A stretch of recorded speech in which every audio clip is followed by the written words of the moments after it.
Diabetes प्रमेह विकार भाग 10. अतिरिक्त साखर एक्स्ट्रा शुगर रक्तवाहिन्यामध्ये साठू लागली तर रक्तदाब वाढणे हा विकार होतो. सांध्यामध्ये साठू लागली तर संधिवात, हृदयामध्ये साठू लागली तर हार्ट अटॅक, किडनीमध्ये किडनी फेल्युअर, मूत्रवस्तोतसामध्ये साठू लागली तर स्टोन आणि शरीरातील विविध भागामध्ये साठू लागली तर त्या ठिकाणी ट्यूमर, कॅन्सर असे भयंकर व्याधी निर्माण होतात. आणि तरीही आपण म्हणतो माझी शुगर नॉर्मल आहे. अशा प्रकारे आयुष्यभर गोळ्या खाऊन शुगर नॉर्मल ठेवणे हे किती धोकादायक आहे हे आपणास आता समजले आहे.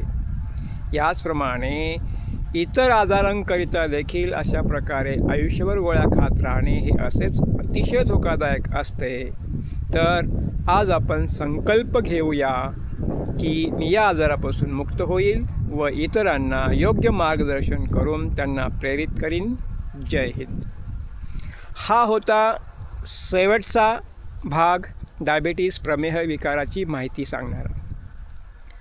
तर या भागामध्ये कशा प्रकारे शुगर आपल्या शरीरामध्ये वाढत जाते आणि ती वाढलेली साखर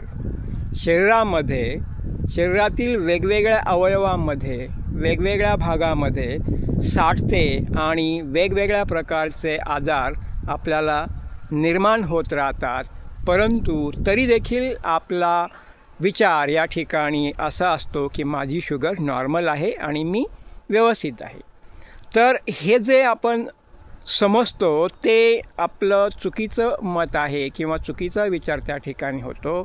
तर शुगर नॉर्मल ठेवणं हे या ठिकाणी महत्त्वाचं नसून शरीरामध्ये वेगवेगळ्या ठिकाणी ती संचित साखर त्या ठिकाणी वेगवेगळे आजार निर्माण करत असते आणि त्यासाठी पुन्हा आपण वेगवेगळ्या प्रकारचे ट्रीटमेंट करत राहतो. म्हणजे शुगर नॉर्मल ठेवण्यासाठीचे उपचार आपले चालूच असतात आणि त्याशिवाय इतरही उपचार आपण जसे जसे वेगवेगळे आजार निर्माण होत राहतील तसे तसे त्या प्रकारे आपण ट्रीटमेंट चालूच ठेवत राहतो. म्हणजे या ठिकाणी आपल्याला हा विचार लक्षात येणं आवश्यक आहे की शुगर नॉर्मल ठेवणं हे चुकीचं आहे.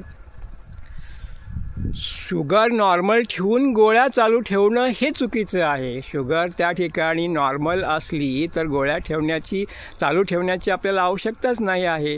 म्हणजे सगळ्यात महत्त्वाचा मुद्दा या ठिकाणी जो आहे तो की आपण शुगरच्या गोळ्या आयुष्यभर खात राहतो हे चुकीचं आहे आणि त्याचा परिणाम आपल्याला भिन्न भिन्न व्याधींची निर्मिती शरीरामध्ये हळूहळू 6 महिन्यांनी, 1 वर्षांनी, 3 वर्षांनी सुरू होते आणि आपला एक अवयव त्या ठिकाणी निकामी होत जातो. डोळ्यांवर परिणाम होतो, किडनीवर परिणाम होतो, हाडांची शक्ती कमकुवत होत जाते, थोडंसं पडलं की आपल्याला लगेच फ्रॅक्चर होऊन जातं. असे भिन्न भिन्न प्रकारचे उपद्रव या ठिकाणी निर्माण होतात आणि या उपद्रवांना कारण त्या ठिकाणी आपण चालू ठेवलेली औषधं आणि ती शुगर नॉर्मल करण्याचा आपला विचार आहे. जी शुगर आपल्याला अतिरिक्त झालेली आहे ती अतिरिक्त शुगरचं आपण त्या ठिकाणी उच्चाटन करणं महत्त्वाचं आहे. ती शुगर आपल्याला कायमस्वरूपी व्यवस्थित ठेवता येते, नॉर्मलमध्ये ठेवता येते. कसल्याही गोळ्या त्या ठिकाणी घेण्याची आवश्यकता पडत नाही. त्यासाठी खरोखर आपल्याला प्रयत्न करण्याची गरज आहे आणि तसा विचार करण्याचा गरज आहे. तो विचार या ठिकाणी रुजणं महत्त्वाचं आहे की आपण स्वस्थ आहोत तर गोळ्या कशासाठी खातो.